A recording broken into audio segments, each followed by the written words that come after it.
हमारा अपना घर हो 12 बजे हम अपने भाई लोग से कहले रहे कि हम आ जाए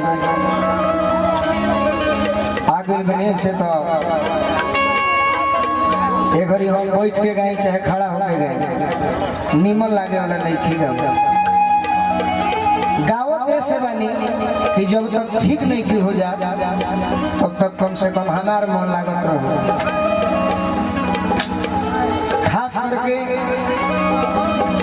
आवे के कारण एक हो बा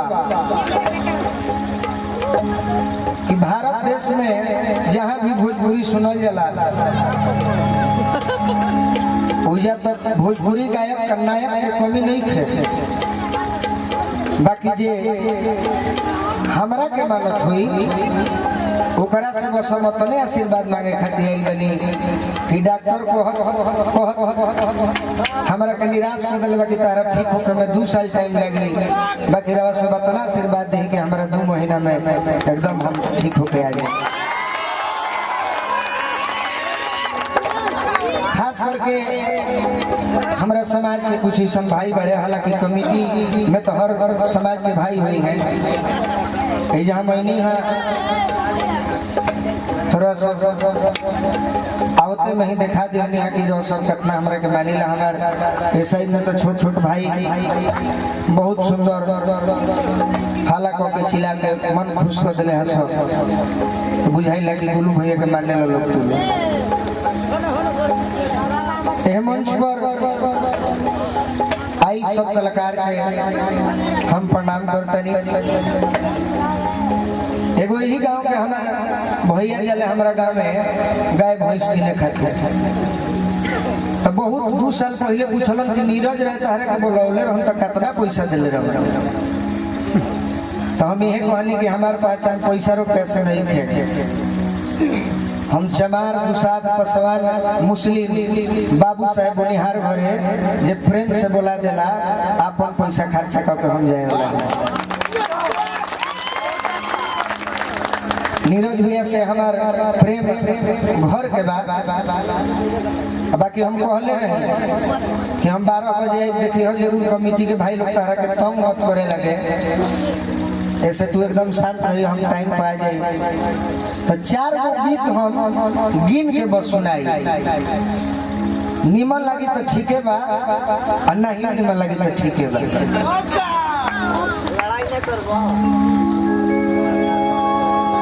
ओकरा बाद हमारे छोट भाई बिल्कू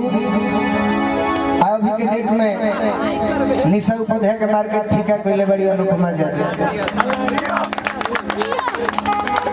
बड़ा सुंदर इनकर कलकत्ता में हमारे संग प्रोग्राम है। अच्छा आवाज बा अच्छा गायकी बा एक ही हमने कृपा से अरे निकलो त बोलिया हो कि तोहरे कृपा से अरे निकलो त बोलिया हो हिले गोलिया लोग के बाबा गोलिया हो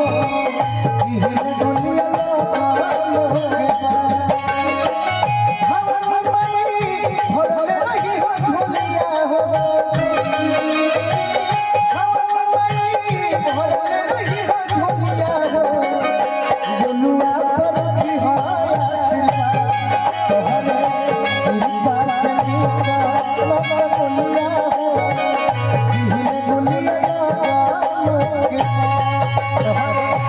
Thank you.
हमें से बहुत बादल भैया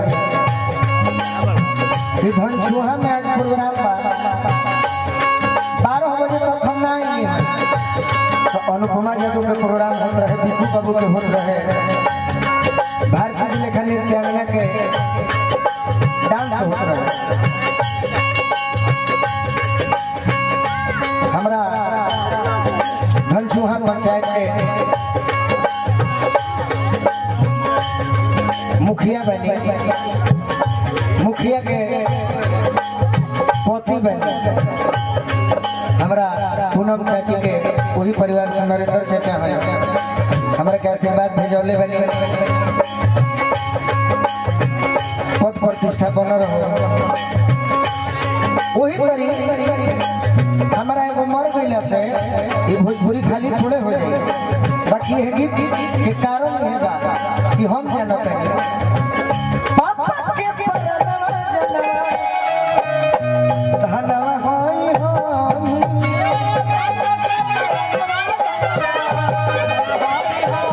पापा के परनवा जनवा धनवा होई हम,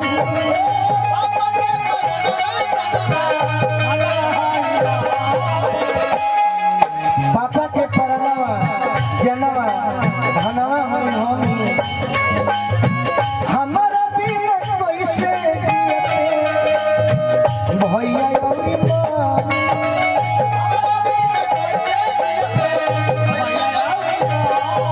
हमारा बिना कैसे जियते भैया अभी मान,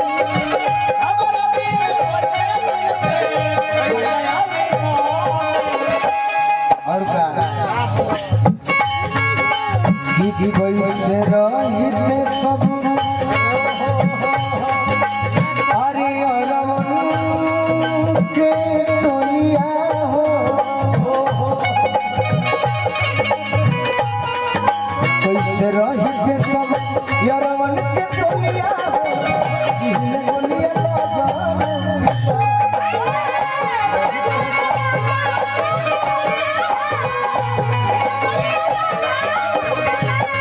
रहते सब अरवन के टोलिया हो,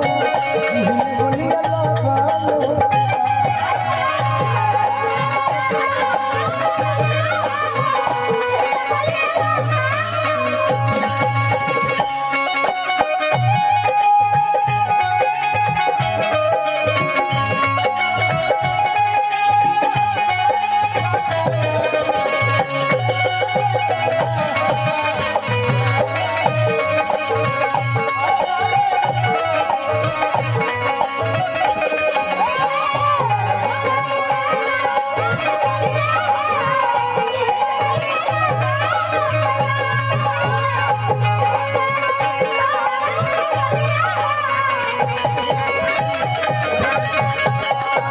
अभी अभी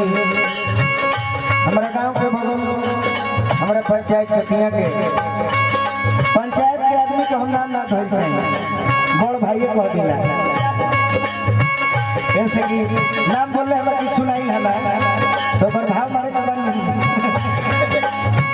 चिन्हनी हम अपना भैया के खूब माने ला लोग, बहुत बहुत आशीर्वाद देला।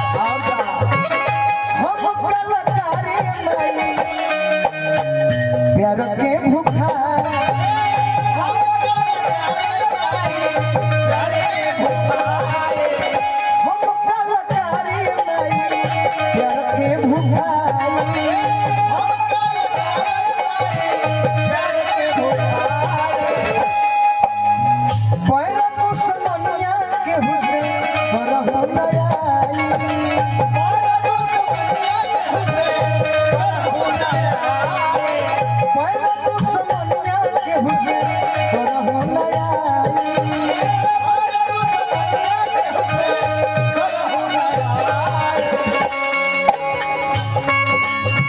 गनवा गाय बैठी हमारे गोपाल भैया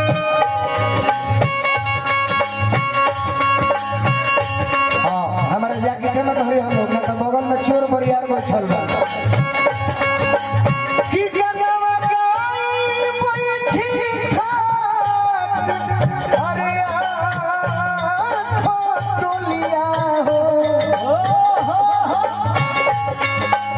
जखमी जितेंद्र संग ठिठोलिया हो। अच्छा भिखारियों भैया लड़का करी जखमी जितेंद्र संग ठिठोलिया हो। हिले गोलिया लो